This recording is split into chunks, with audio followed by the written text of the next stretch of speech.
My name is Michael Hunter. I'm 43 years old. I'm a site supply specialist at Honeywell during the day. I first started losing my hair, I would say at about the age of 39. Kind of made me feel, I guess, a little bad because of the simple fact I'm a man. And that's one part of being a man as far as having hair, of course. And my hair loss, started feeling a little down about that.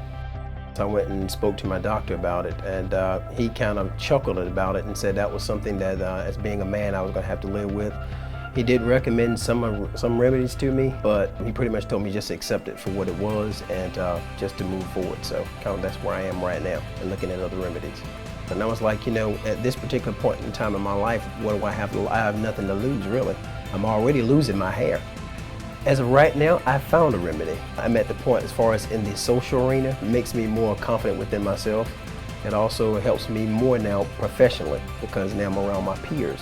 And the vast majority of my peers, of course, have hair, you know, my age, perhaps maybe a little younger, and they do have hair. That increases my confidence level. For individuals who are experiencing hair loss, I would highly recommend that they seek out Transitions Hair Loss Center.